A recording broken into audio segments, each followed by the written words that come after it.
So ఇంకొక మనకి ఇప్పుడే ఒక బ్రేకింగ్ న్యూస్ ఏంటి అంటే ఈ వ్యాఖ్యల విషయంలో కొండా సురేఖ చేసినటువంటి వ్యాఖ్యల విషయంలో ఆమెకు లీగల్ నోటీస్ పంపుతున్నట్టు కేటీఆర్ కూడా అనౌన్స్ చేశారు.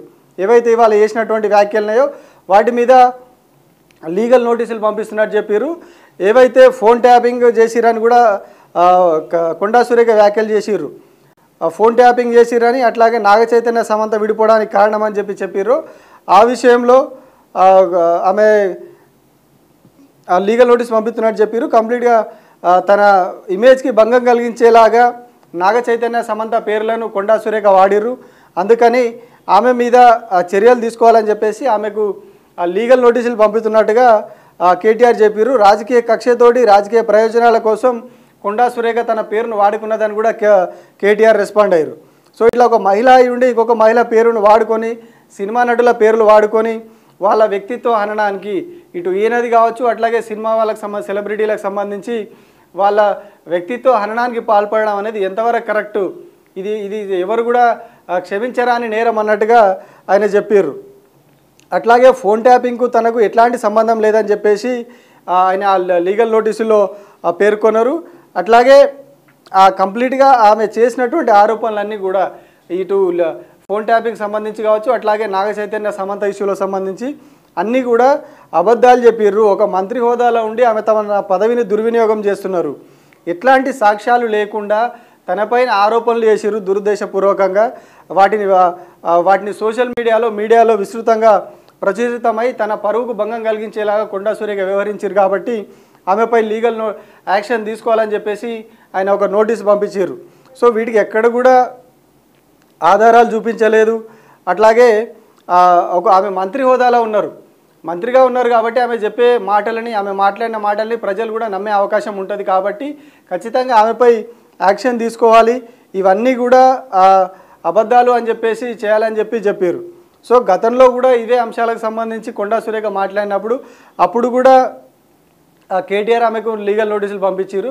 సో ఇప్పుడు మరొకసారి అదే కొంచెం రిపీట్ అయింది. అది ఇంకా సివియారిటీ పెరిగి వ్యక్తుల ప్రైవేటు జీవితాల్లోకి ప్రవేశించి లేనిపోని అవి అంటగట్టేసి అందులో లేనిపోని సంబంధాలు పెట్టేసే స్థాయి వరకు ఇప్పుడు వెళ్ళడంతో ఇప్పుడు మరొకసారి లీగల్ నోటీసులు పంపించాల్సి వచ్చింది. కేటీఆర్ పంపించినటువంటి లీగల్ నోటీస్కు సంబంధించి ఇంకొకసారి మనం పూర్తి డీటెయిల్స్ చూద్దాము. Defamation notice to comments made by you against Shri Kalvakuntla Taraka Rama Rao son of K Chandrashekar Rao member of Telangana state legislative assembly from Sirisilla constituency. Legal notice పంపించారు కేటీఆర్ ఒకటి.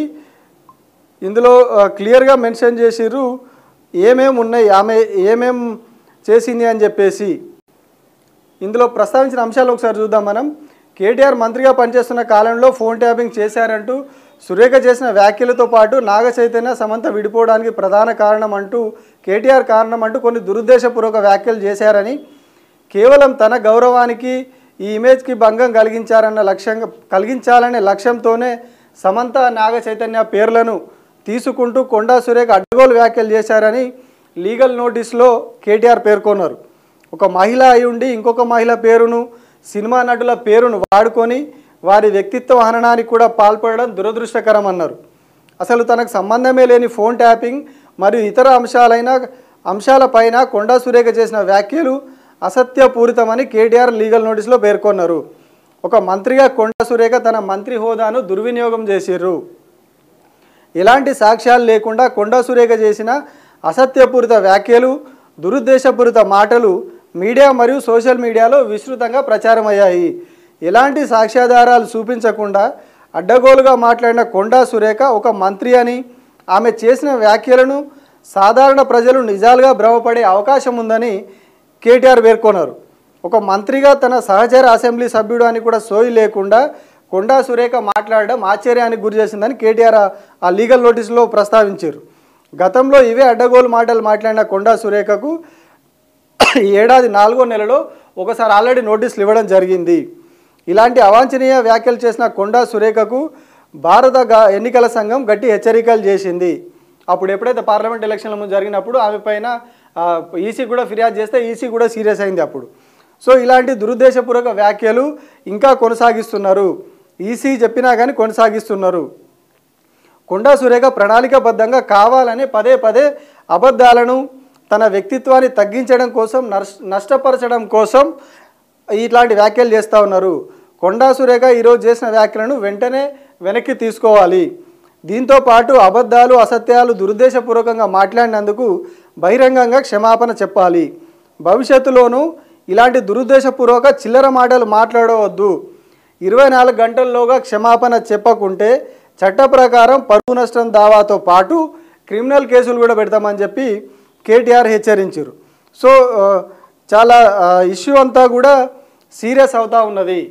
కొండా సురేఖ మరి ఏ ఉద్దేశంతో ఆ మాటలు చేసిరు, ఏ రకంగా ఆమె వ్యాఖ్యానించారో కానీ ఇష్యూ మాత్రం సీరియస్ అవుతూ ఉన్నది. ఇటు కేటీఆర్ లీగల్ నోటీస్ పంపించారు, పరువు నష్టం దావా కూడా ఇస్తా అంటున్నారు రెస్పాండ్ కాకపోతే. అటు సినిమా ఇండస్ట్రీ కూడా ప్రతి ఒక్కరు కూడా ఇండస్ట్రీలో ఉన్న వాళ్ళు ఈ వ్యాఖ్యలను ఖండిస్తూ ఉన్నారు.